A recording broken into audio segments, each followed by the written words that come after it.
Oui, avant de continuer, nous allons faire la lecture de la parole de Dieu. Nous allons lire la parole de Dieu. Nous sommes dans le livre d'Ésaïe. Oui, comme nous le disons tous ces jours, que nous sommes des combattants dans l'armée du Seigneur. Nous sommes dans l'armée du Seigneur. Le Seigneur nous a engagés dans son armée et il nous a équipés. Il nous a donné des armes qui ne sont pas physiques, des armes qui ne sont pas charnelles, mais des armes puissantes. Le Seigneur nous a donné des armes puissantes. Et en tant que combattants, nous savons que nous combattons dans la victoire car Jésus-Christ a vaincu à la croix de Golgotha. Il a vaincu. Et la Bible dit chaque jour, il nous entraîne dans son cortège de victoire. Il nous entraîne dans son cortège de victoire. Nous combattons dans la victoire. Et la Bible nous donne des stratégies. Comment nous pouvons chaque jour expérimenter notre victoire, saisir notre victoire. Comment nous pouvons marcher dans la victoire.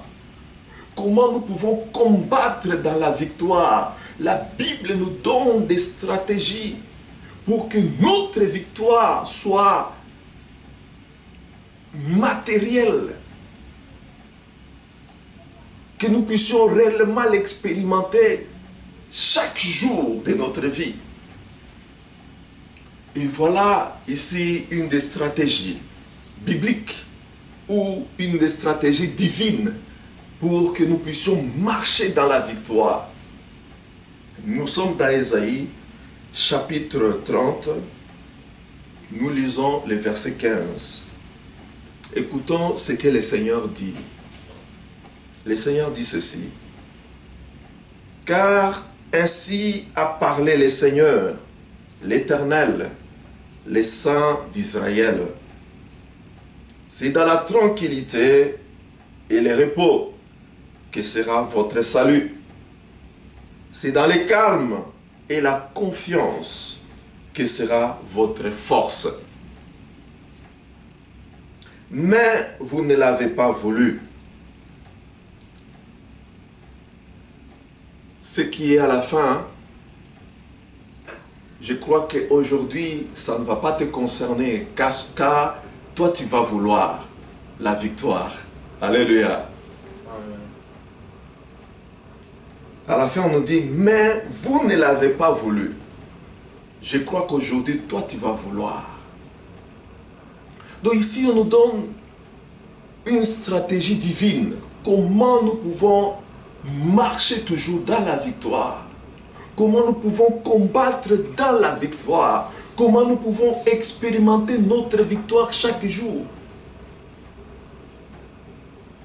Car ainsi a parlé le Seigneur, l'Éternel, les saints d'Israël. C'est dans la tranquillité et le repos que sera votre salut. C'est dans le calme et la confiance que sera votre force. Notre salut. Dans le salut, il y a plusieurs aspects des choses. Le salut a plusieurs dimensions. Dans le salut, il y a tout. C'est dans la tranquillité et le repos que sera votre salut. Dans le salut, il y a la victoire. Dans le salut, il y a la guérison. Dans le salut, il y a le succès. Il y a la réussite. Dans le salut, il y a tout.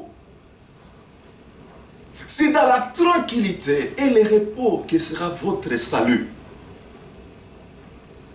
Et nous savons comment nous pouvons obtenir le repos. Nous savons là où il faut trouver le repos.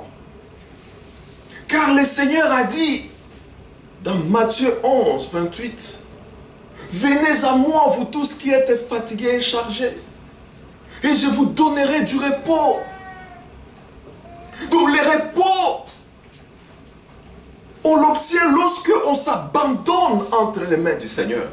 Lorsque nous nous abandonnons au Seigneur. Quand on s'abandonne au Seigneur, c'est là qu'on obtient le repos.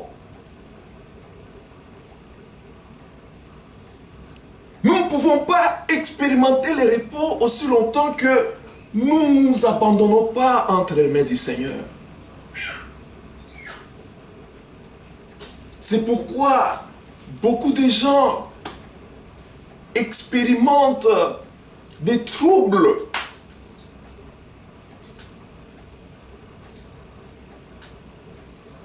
tourmentés à tout moment par des soucis, rongés par des inquiétudes, parce qu'on n'arrive pas à s'abandonner totalement entre les mains du Seigneur. Lorsqu'on s'abandonne entre les mains de Dieu, c'est lui maintenant qui a notre sort entre ses mains. Lorsque nous nous abandonnons entre les mains du Seigneur, la paix de Dieu qui surpasse toute intelligence, en ce moment-là, garde nos cœurs et nos pensées dans le Seigneur. Nos pensées n'iront pas ailleurs pour aller chercher des solutions. On ne va pas souffrir des maux de tête parce que nous avons des problèmes. Car nos pensées seront en Jésus, seront gardées en Jésus. Lorsque nous nous abandonnons au Seigneur, la paix du Seigneur, qui surpasse toute intelligence, garde nos cœurs et nos pensées en Jésus-Christ. C'est à ce moment-là que nous expérimentons le repos. C'est là que le repos commence. Lorsqu'on s'abandonne comme un enfant. Jésus-Christ a dit que le royaume des cieux appartient à ceux qui reçoivent cela comme des enfants. Comme un enfant s'abandonne entre les mains de ses parents, comme un enfant compte sur ses parents, un petit enfant compte sur ses parents, il ne fait pas de calcul, il s'abandonne complètement. Sa vie dépend de ses parents. Le royaume des cieux est pour ceux-là qui reçoivent cela comme des enfants. Ceux-là qui parviennent à s'abandonner complètement au Seigneur. Si tu ne reçois pas le royaume comme un enfant, ça sera difficile d'expérimenter le repos. C'est-à-dire, si tu n'arrives pas à t'abandonner à Dieu, ça sera difficile pour toi d'expérimenter le repos. Oh, le repos, c'est ça le secret de la victoire. C'est ça le secret pour expérimenter, pour vivre, pour combattre dans la victoire. Tu n'arrives pas à expérimenter la victoire dans ta vie, dans ta marche, parce que tu n'as pas encore expérimenté le repos du Seigneur.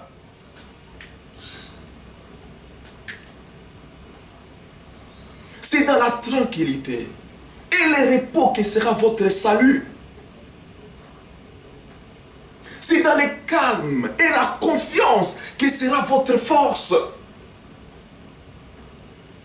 En fait, c'est la même chose. Car celui qui expérimente le repos de Dieu, c'est une personne qui a aussi confiance au Seigneur. C'est une personne qui attend seulement de Dieu. Donc cette personne-là sera calme et confiante au Seigneur.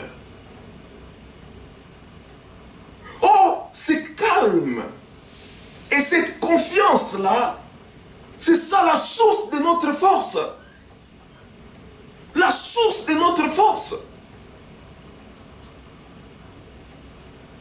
On ne peut pas expérimenter le repos si nous n'avons pas confiance au Seigneur.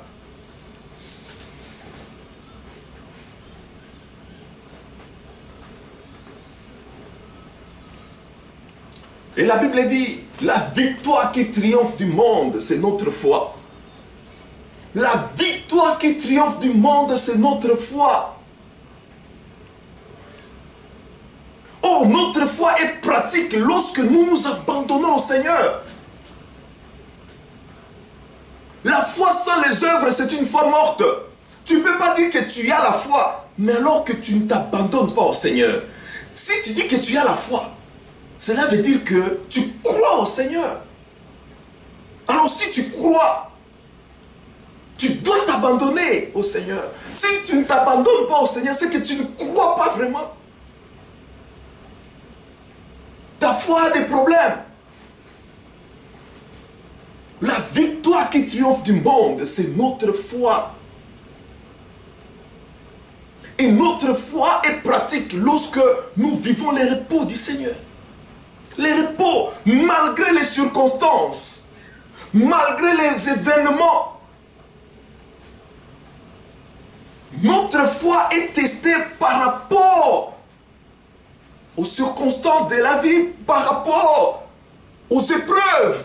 C'est là où on teste l'authenticité de notre foi.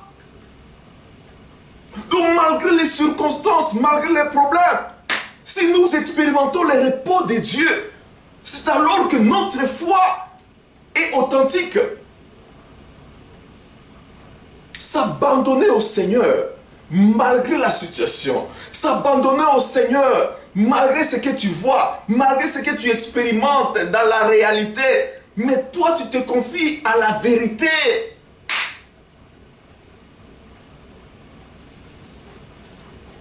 Oui, une stratégie divine pour vivre la victoire, pour combattre dans la victoire, pour saisir la victoire. La seule chose à faire, c'est s'abandonner entre les mains du Seigneur. S'abandonner au Seigneur.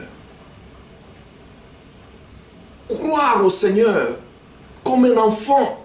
Croire à ses parents. Comme un enfant compte sur ses parents. Le royaume des cieux appartient à ceux-là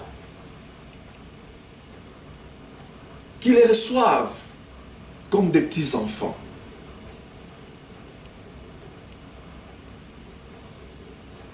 Oui, le Seigneur nous a donné une stratégie divine. Comment nous pouvons expérimenter la victoire?